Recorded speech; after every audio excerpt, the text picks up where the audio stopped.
Dan, thank you so much. Such an honor having you here on this Ab- podcast, The X Punks Drive. Absolutely my pleasure. Thank you. How have you been today? Excellent. Excellent. So I've been noticing the weather today and it's a little bit cloudy. It's starting to be a little bit like fall here where I am in Spain and it's lovely. So I'm happy, healthy, and everything is good. Beautiful. And here, where I'm calling from, today a little sunny. And while I was walking outside, I could actually experience sweat. But when I started digging deeper within myself, I was like so super excited because I knew that I'm going to get into a conversation with you and I'm going to explore, I'm going to observe, I'm going to further look at my emotions and how do they show up in my life. Dan, let's look at that. You have written a book called Unopened Gift. I'm just wondering, from where did you get the inspiration to write that book? Hmm. Well, I think a lot of the inspiration came out of my own experience in life of being emotionally ignorant and fighting with my emotions, trying to suppress or get rid of my emotions. So my relationship with my emotions was like many people's, is it was very uncomfortable, it was awkward. And there were some years in my life that were very dark, very difficult in terms of anxiety and fear. And I would say being completely uncomfortable with emotions and thinking that, the best solution would be to get rid of them. But one of the things during that time I discovered was that, well, maybe I was a smart enough guy, intellectually, and I had a good education, but that wasn't enough to live a life that was peaceful, a life that was the way I wanted it to be. And so one of my discoveries was that, yeah, I was emotionally ignorant. I had emotions. They were big energies in my life, but I didn't know what to do with them. I didn't know how to think about them. I didn't know how to understand them. And so over time, I began to work more and more with emotions as a tool, something we could use practically as a Mm, life skill. And one of the things I discovered in putting the book together was that most of the books written about emotions in this way often address them as a problem that we can overcome, something that we're condemned to have, but we can still live with. And I realized that I didn't see them that way at all. I saw them as a gift, not at the beginning, but once I built my emotional literacy, and what I realized was that most of us just don't know about them. Most of us aren't educated about emotions. Most of us have never learned much about emotions. And so they're really like a gift that each of us has, but we've never known how to unopen it or to open it or to take a look inside. And so it just remains there like, like a birthday gift that we've never opened. And I mm, think once we do and we begin to investigate, we begin to understand them, then suddenly we can see what a gift they are because, we're human beings. We all have emotions. And actually, if you imagine your life without emotions, well, it'd be completely dysfunctional, but also there would be no enjoyment in life. There would be no appreciation, no gratitude, etc. So for me, that's where the title comes from. And it's the way that I've learned to see emotions. Not that they're always comfortable, but they're still a gift. mm. Yeah, so beautiful. What I'm listening is that unless we can actually open this box or this gift of emotions, we'll not be able to leverage that in our for our own benefit and will Mm-hmm. not be able to live a life. Even when, as you mentioned, intellectually you were smart enough, and yet what was not accessible to you was happiness, peace, joy, Mm-hmm. enjoying this life. Is my Mm-hmm. understanding right? Yeah, absolutely. But I think also appreciating that, the critical role that emotions like anger or jealousy or envy that they play in our lives, how valuable they are. When we quit judging them as negative emotions or bad emotions, and we just begin to listen to them and say, well, what is this anger trying to tell me? Then it becomes a tool. Then it becomes something we can use. So it doesn't mean we like it. It doesn't mean we enjoy it, but we can appreciate it and we can respect it. So it's not just about, enjoying life. It's really experiencing emotionally all of life and then choosing, being in choice about, okay, so that emotion is showing up. What do I want to do with it? Right now, where do I go with this emotion? Do I stay in it? Hmm. Or do I choose to move to a different emotion that I think is going to serve me better? Yeah. And I would love to dig deeper into both aspects as you're talking about looking at Mm-hmm. emotions and how are they serving me. And Mm-hmm. especially when you spoke about anger and so many other unresourceful emotions. But before that, Dan, if you can just identify one such episode in your life that became the defining moment where you said to yourself, enough, I have to do something about my emotions. I think probably, that moment came, a moment of despair for me, and but also combined with emotions like shame and embarrassment and some even self-disgust, I would say.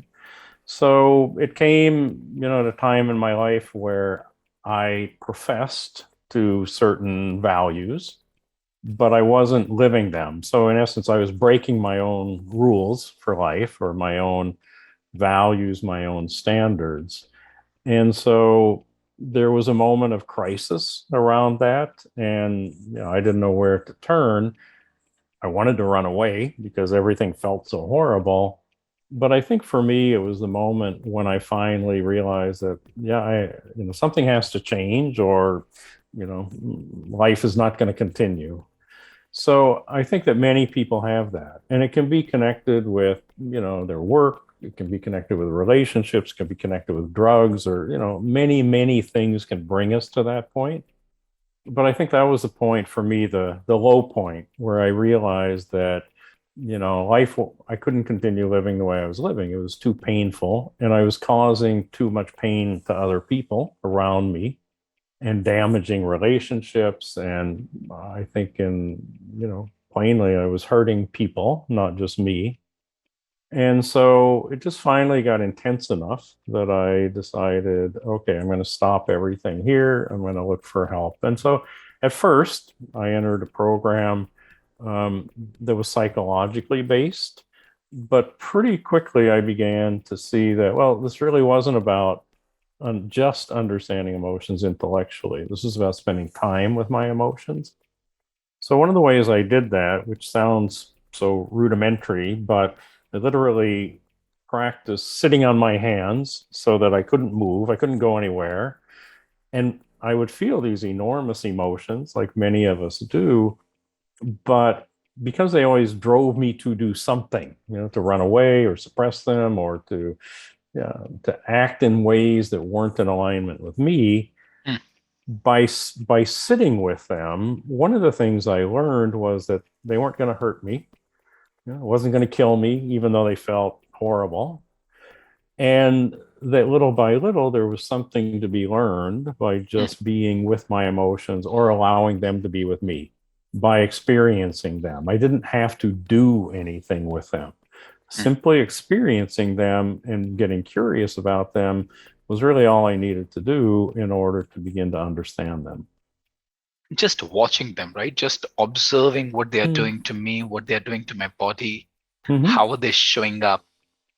Very often, Dan, I've heard people talking about what's your relationship with emotions. Somehow, Mm-hmm. it took me a lot of time to understand this simple sentence. Mm-hmm. But when the master is here, I can't stop myself from asking this question from you. Yeah. What's your understanding when you ask people, hey, what's your relationship with emotions? Yeah.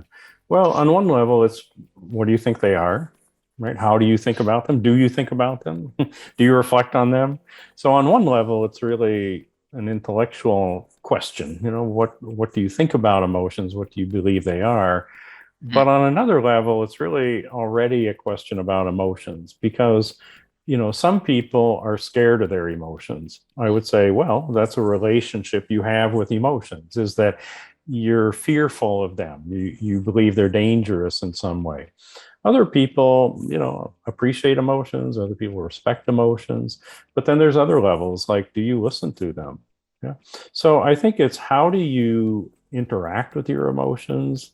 How do you spend time noticing them, being with them, reflecting on them, being curious about them?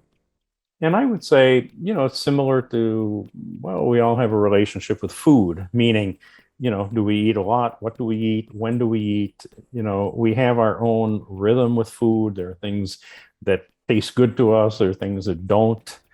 And I think that with emotions, we can think about them in quite the same way, right? Mm, How much attention do I put on them? Do I value my emotions as much as I value my intellect?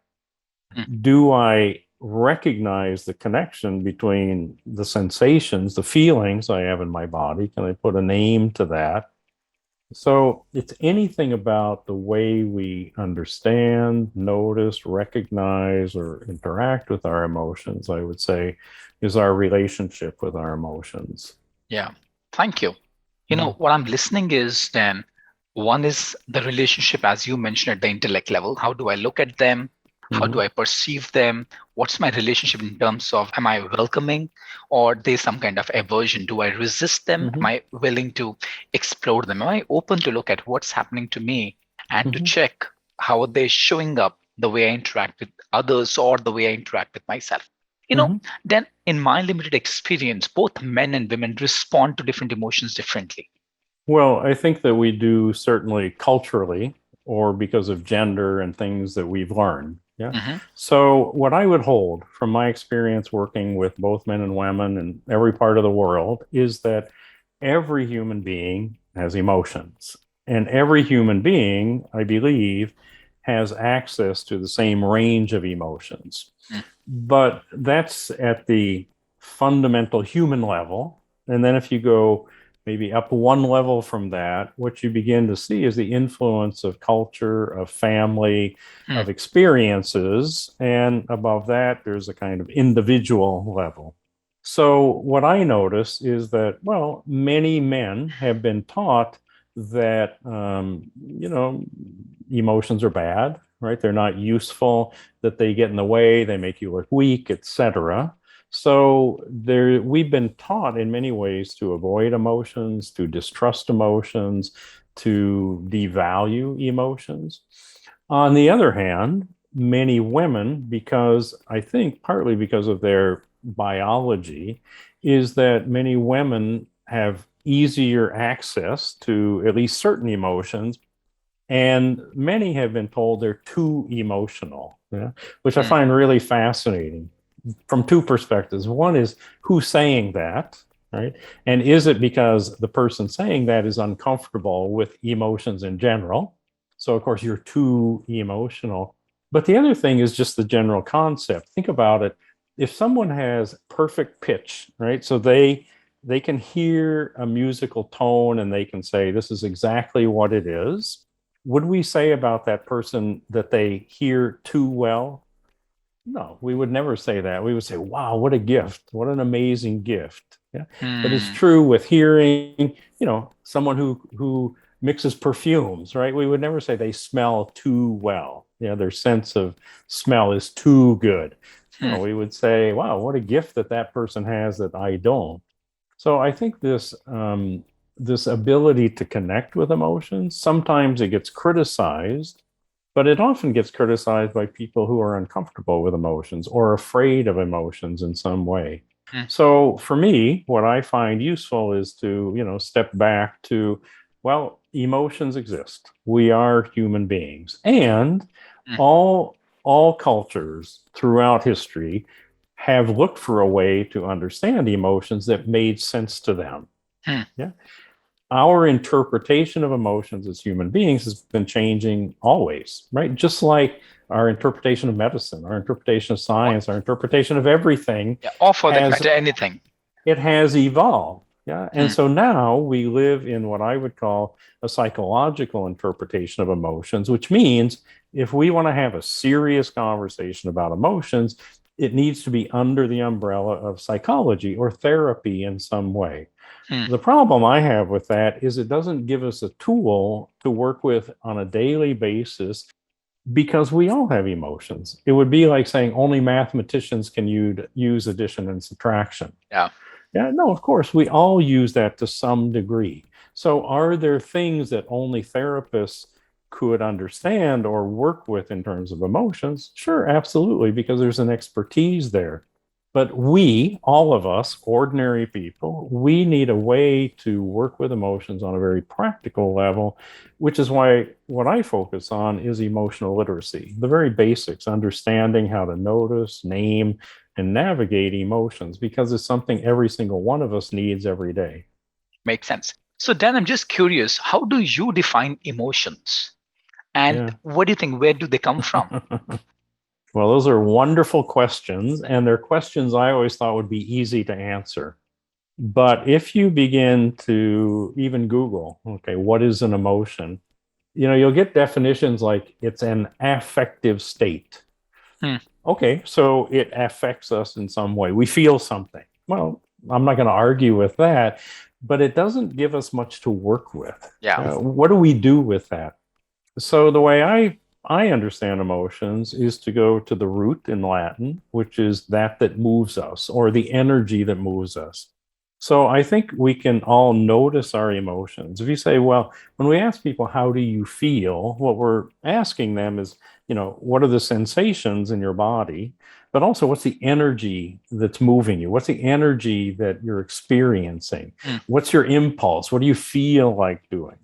And for me, that's how we can understand what an emotion is, because an emotion is connected clearly with our thoughts. If we Hmm. think about someone cheating us, we'll feel anger because that's unjust or morally wrong. And in anger, we'll have an impulse, which is to punish the other person in some way. And so an emotion for me is just simply that. It's just simply the energy that moves us. But it's an interpretation. This is my way of thinking about it. But what I find useful about it is it takes us out of the realm of psychology and we can name it, we can put the language on it that works for us. I worked with a big client in Germany for many years who it was an engineering company. They worked in the automotive industry. And so you can imagine very technical, technically educated people, engineers, who thought very logically. And the idea of, the energy that moves us, that was a little new agey for them. And so we had a conversation. Said, okay, what are you going to call it then? This energy that moves you? And they said, well, what really works for us is our fuel for action. Because fuel, right? You have an automobile, no Yeah. fuel, no action. So it made sense to them to language it in that way. Hmm. Perfect, right? What works for you to describe that life energy, right, that moves you? Hmm. Now, the question of where do they come from? I think that's another fantastic question. Let's ask the same question about thoughts. Where do your thoughts come from? Well, it's kind of hard to say sometimes. Like, where do they originate? So I think that we may not know. I mean, this is one of the things people are investigating in neuroscience and other studies is, well, where do emotions come from? How do they get generated? I don't work on that level because it's not what I understand, it's not what I've studied. But I would say that, emotions, one thing we can know about them is that they're co creative with stories or with language, with our thoughts, right? So if I think about my dog who I loved running away, I'll feel sad, whether the dog ran away or not. If the dog already ran away, I'll feel sad about that past event. If I think about it, what if it happened in the future one day? I would also feel sad because I care about my dog, right? I would lose something I care about. So the story, I've lost something I care about, is absolutely directly linked to the emotion of sadness, right? It's consistent, it's predictable. If you were to say to me, Dan, I feel really sad, the first question I could ask you is, oh, what have you lost that you care about? right? I don't have to ask, well, why are you sad? But I could go immediately to a deeper question about, I know, because if it's truly sadness, there's something you've lost and you cared about it. Yeah. You know, you have spoken about the background one comes from, the cultural aspect, the gender, the society one is born in, the context one is born in. Also, you're speaking about the awareness. When you spoke about sadness, you asked a question: what is it that you've lost that you really care for?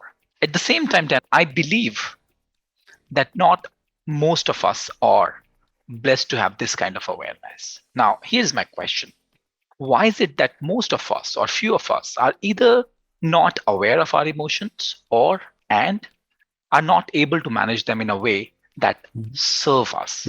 Yeah, I think the answer to the first question is we haven't put attention on emotions. Mm, We think about it. You go to school, right, to get a formal education. 95% of what you study is intellectual, right? It's cognitive learning. It's not about your emotions. And if you learn about emotions, it's also cognitive. You learn the theory of emotions, but you don't learn to practice emotions. So, what we've done is we've left emotional learning pretty much to chance. We hope people will learn emotionally. We say to, we hope parents will be able to help their children learn emotionally. And they do. But what I think is missing is parents are also emotionally ignorant. They don't have the language, all of us, and I would say down to even very young children. I just had my 4-year-old granddaughter here. So, does she have emotions? Absolutely. Yeah, clearly, she has emotions. But what is she lacking? Well, she doesn't have the language to tell me what emotion she's experiencing. But actually, most adults have the same situation, right? There's, I've read studies that say, and this is backed up by my own experience, is that people like you and me, educated adults, use the same 15 or 20 words to name their emotions without varying, without expanding. Well, absolutely. in my view, there are easily more than 200 emotions. So, what does that mean? It means we're using maybe 10% of the emotions, we're naming them correctly, right? Because many of us, what we do is because we know anger and we know the word, is that when we feel frustration, irritation, annoyance, aggravation, we call it anger, but they're not anger. They're different emotions. But because our vocabulary is quite small, we have to say something. We have to use some word. So we use the word we know, but it's not always accurate. Yeah. So I would say that the most fundamental thing we can do is expand our emotional vocabulary. And it's no different than any other discipline. If you think about being an auto mechanic, it's the same thing. You need to know what to call a wrench and a screwdriver and a dynamometer and all of the tools that you have. You need to be able to name them in order to get the one you want from your assistant or order one from your supplier.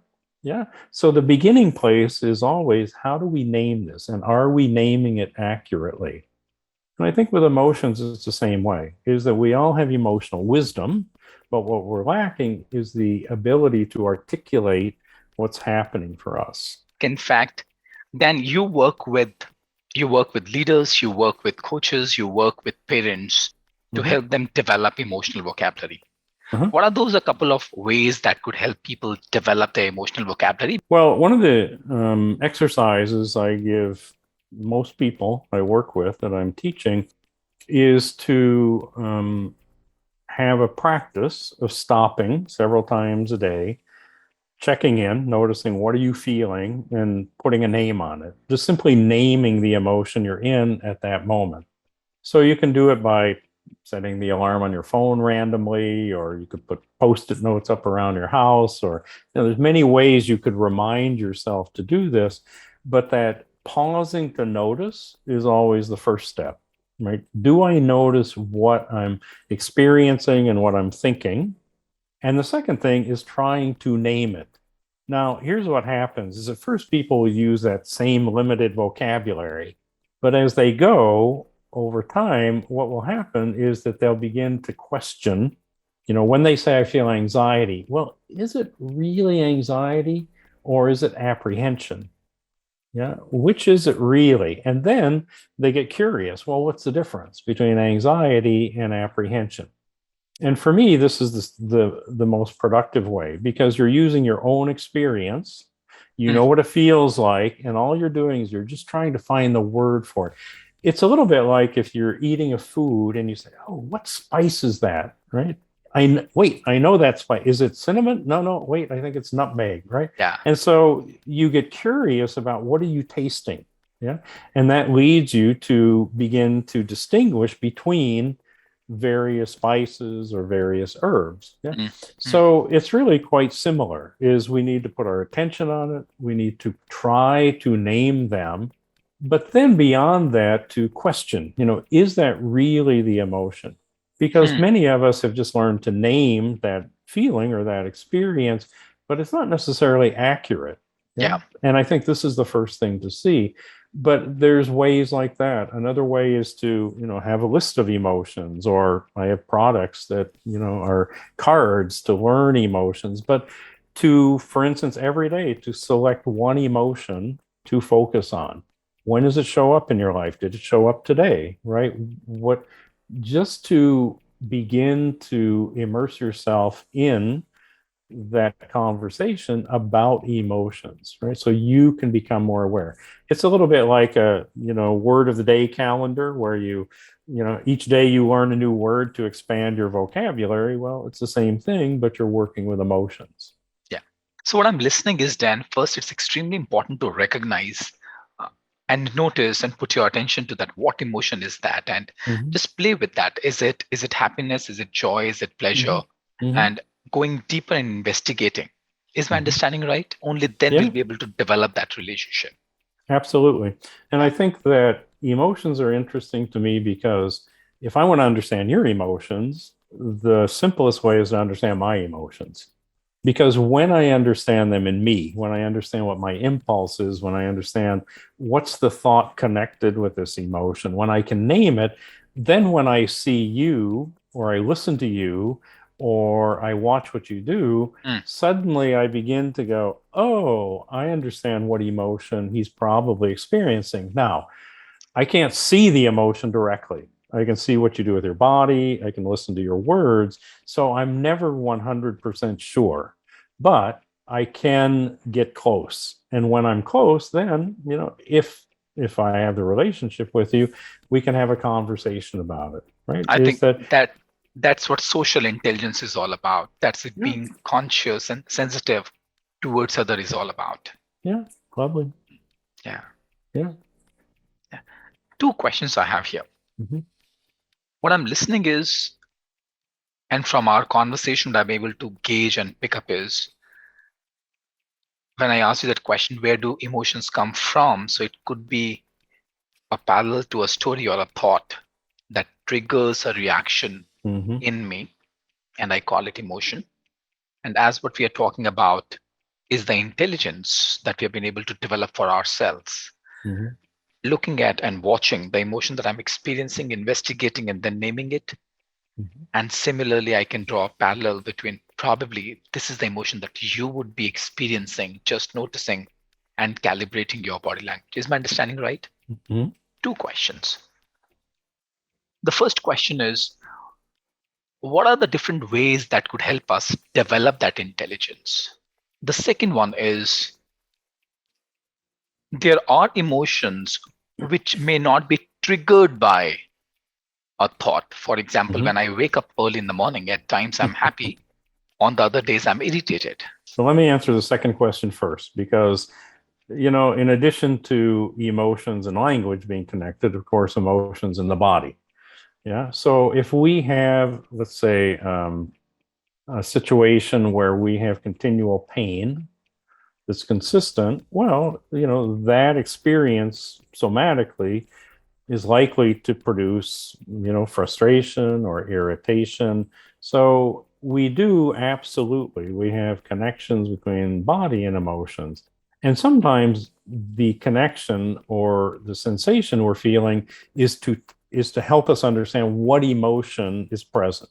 When we feel butterflies in our stomach, and we say, "Oh, I'm so nervous." Oh, okay. So you have some apprehension or some anxiety. Okay, that's one connection.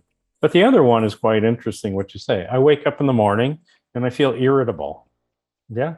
And I know it's about me. Yeah. Because it doesn't matter what Lucy, my wife, does. She can be kind to me. I'm still irritated. She can ignore me. It'll still irritate me in some way. She can bring me coffee. I'll still be irritated. So it's nothing about her. It's nothing about anything outside of me. But where did that irritation come from? Well, sometimes we don't know, right? Sometimes we can connect it with something like I slept poorly last night. Yeah. Or I had a nightmare. Right. So sometimes we can connect it with something, but sometimes we just don't know. Yeah. But I'm not sure that it's always important to know. Yeah.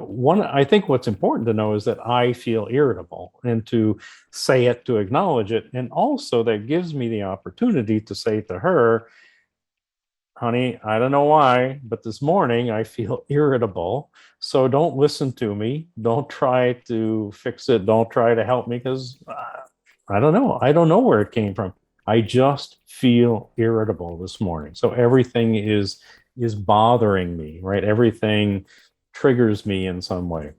But one of the things that we can learn in terms of trusting emotions is that emotions come and emotions go. So that emotion of irritability that I wake up with, well, it's great if I can know where it came from and I can do something to resolve it. But if I can't, I can also rely on the fact that emotions come and go. So you know what? I'll get a phone call from you, and suddenly, you know what? It shifts my irritation to joy, let's say. Something will happen, or I have a cup of coffee or a cup of tea, and suddenly I have a sense of satisfaction and well being. And then the irritation begins to evolve into something else. So I think that it's lovely if we can understand everything about emotions. But I also, for my own purposes, accept that, sometimes I won't understand, but I can understand far more if I become emotionally literate, if I can name emotions, observe emotions, if I understand that emotions can be shifted if they're not serving me, that I have choice about my emotions, well, it gives me a much more dynamic relationship with emotions. It gives me many more possibilities. I'm not a victim to my emotions. And even the irritability, I don't have to be a victim to it. I can't snap my fingers and change it, but you know what? It's still there for some purpose. I just may not understand what that is. So for me, I think that, again, when we can quit judging emotions, Mm, I don't like feeling irritable, but if I say, "Oh, that's bad, I got to get rid of it," it's probably not going to help very much. What's far more useful in my view is to get curious, like, well, why do I feel irritable? Wow, isn't that interesting? Can I connect it with anything? Is there anything that I can see that provoked it? And if not, can I just accept that I do feel irritable and then decide how am I going to navigate that? yeah. Right? How am I going to go through my day? Where am I going to go from here? Yeah. So, in simple words, Dan, what you're saying is that how can I further strengthen my relationship with my emotions? Yeah. Right? Once I know them, rather than exploring where's it coming from, I Mhm. can just explore how's it showing up in my body and how's it serving me right now in this moment. Absolutely. And let me add to that we as human beings have adopted the idea that the best relationship to have with our emotions is to control them. We have to control our emotions. It's the only way. And I would say that's not realistic. I mean, I don't know how to control my emotions. I think I'm quite emotionally literate and fluent, but I can't control my emotions. I've never met anybody else who could sincerely say they could. So I really question whether that's the best way of thinking about our relationship with emotions. For me, it's much more like a dance. Yeah, is that, emotions have their life and they have their energy, right? And it's not that they're always leading. It's not that I'm always leading. It's a kind of dance between us. And the very best way that I can relate to my emotions is to respect them as my partner in life, to be curious about them, to take care of them, to take care of me, which takes care of them. So I think that, finding a different, let's say, metaphor for how we think about our relationship with emotions is really helpful, because controlling them for me is both outdated and not useful. Yeah, fantastic. So we will definitely look at, instead of controlling your emotions, how can we dance with our emotions, right? But before we get there, I've got a quick rapid question answer round for you. Now, in this round, you can only respond with one sentence, not more than that. Very, very simple questions I'm Okay, going this to is the ask you. emotions game show. Yeah, this is Okay, emotions game show, ladies and okay, gentlemen. Hold your breath. We have got the master to talk about different emotions. No, Dan, you okay, don't have to hold your emotions. I was talking to audience. Now, okay. here's the first question for you, Dan. What is anger?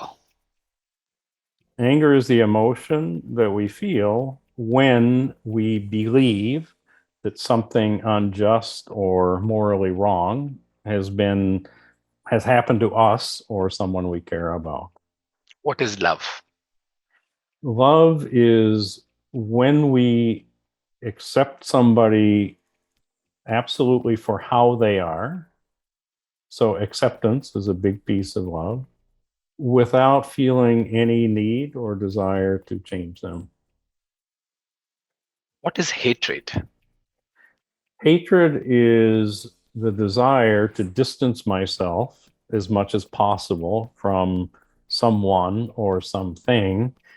And my attitude towards that thing is that I would be fine if it got damaged or didn't exist. Hmm. What's insecurity? Well, insecurity for me is not an emotion proper, but it's a sense of not being safe.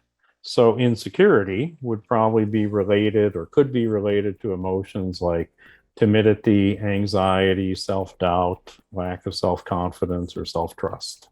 Got it. What is inferiority? Say inferiority is also not an emotion proper. It's often related inversely to dignity. We don't feel legitimate as a human being, so we feel inferior to other people. But Hmm. also, I would say obsequiousness, which is Mhm. when we put ourselves below other people, Mhm. or arrogance when we put ourselves above other people, are both related to that. Yeah. What is jealousy? Jealousy is a fear of losing a connection or a relationship. Hmm. What is hurt? Hurt is not an emotion proper. Again, it's a it's a description of an experience I have, which is painful to me.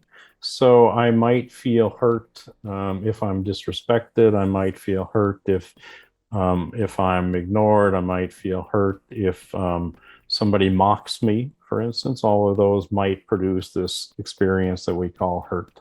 Hmm. What is resentment? Resentment is the story that something unfair has happened to me, and my impulse in resentment is always to get even for the perceived unfairness. Hmm. What is pride? Pride is the belief that I am or I have done something good and I want to tell people about it. And the last one, what is indifference?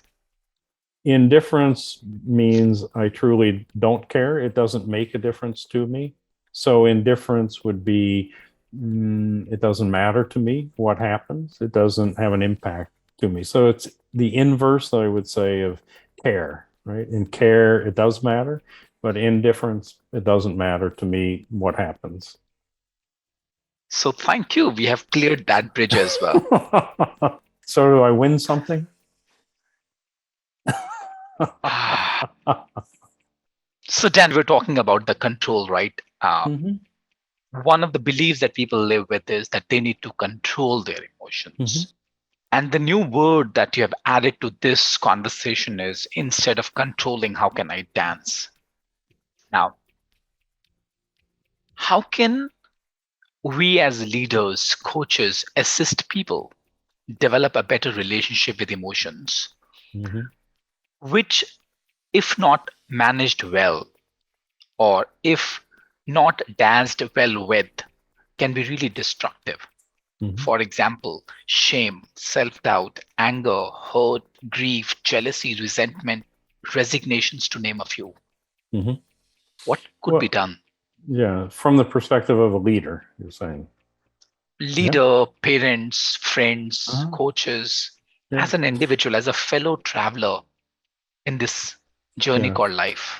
So I think the first thing for anyone who is working with someone else in the area of emotions, so a coach, a teacher, a parent, a leader, I think the first thing is our own emotional literacy, right? I need to understand what these things mean and how to navigate them for myself.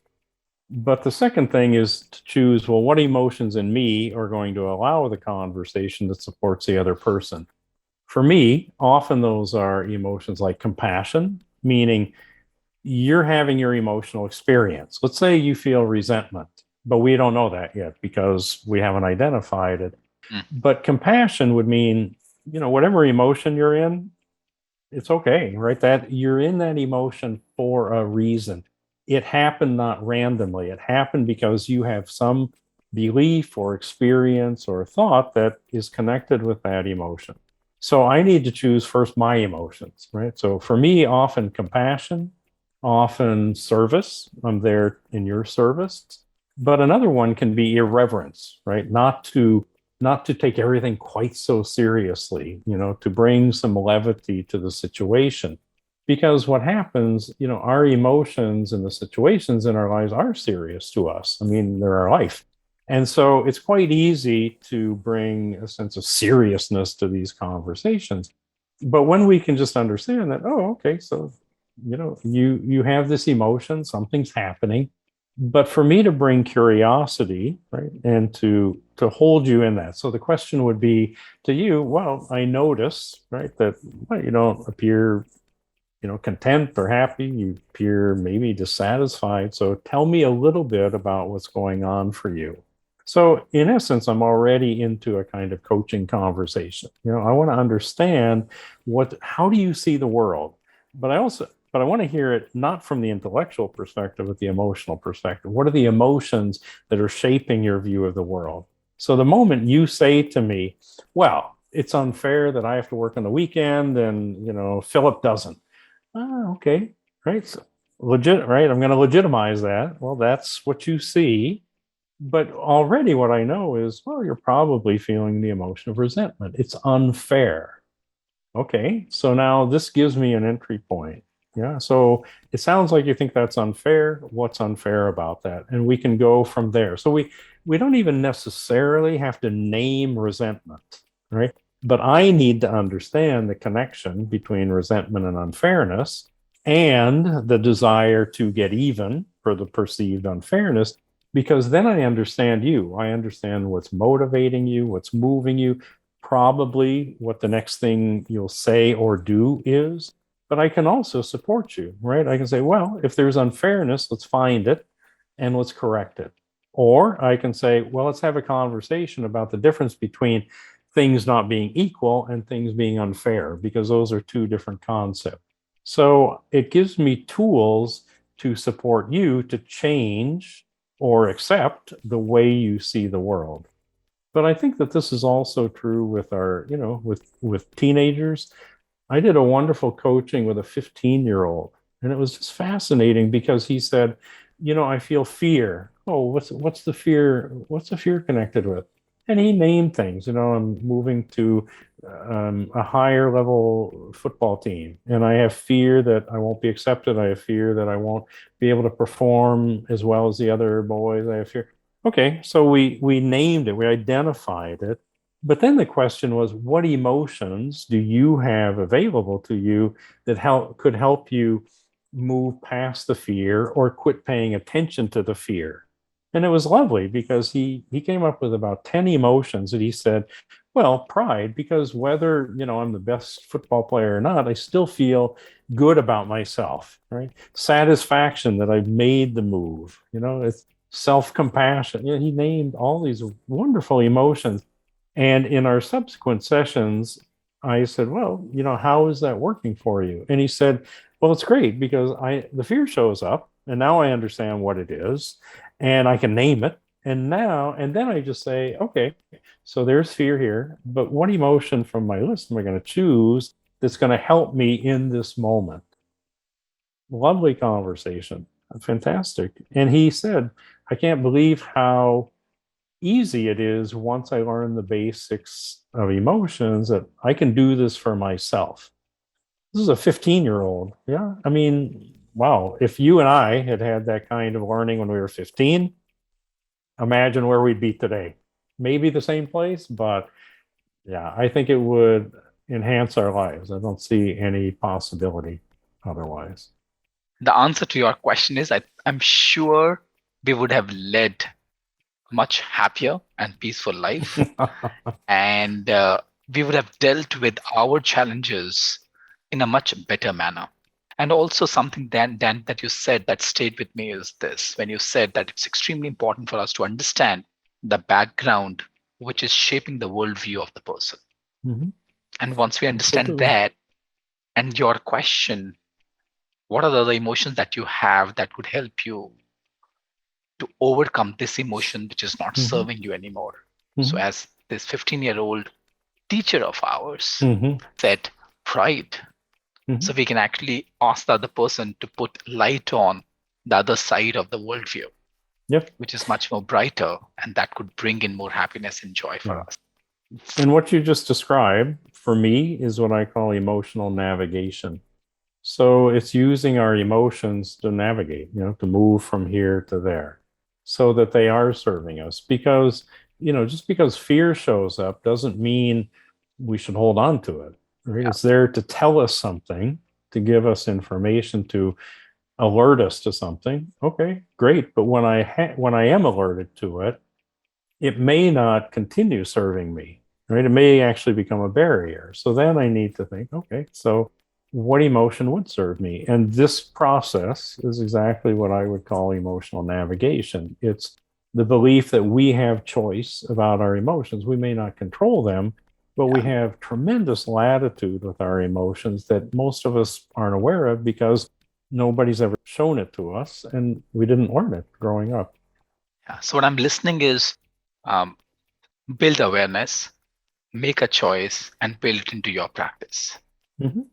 Yeah. So, thank you so much, So, Dan. Yeah. yeah, absolutely my pleasure. So, it's a delight. So, there's so much in this area to learn. I think one of the things that inspires me to continue working in this area, besides that I've seen how helpful it is for me and the people I work with, is to realize that you think about all the possibilities we have intellectually and how much, Yeah. how powerful our reason and logic and our cognitive skills are.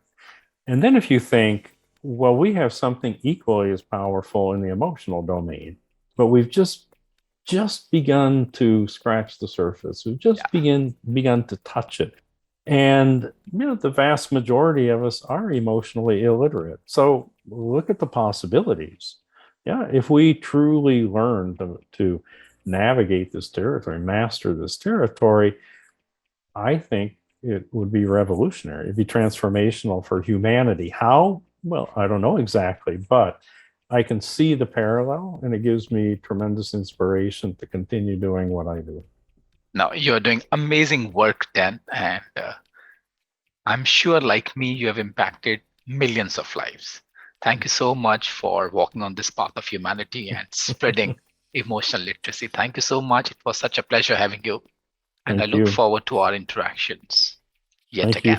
Thank you for helping me.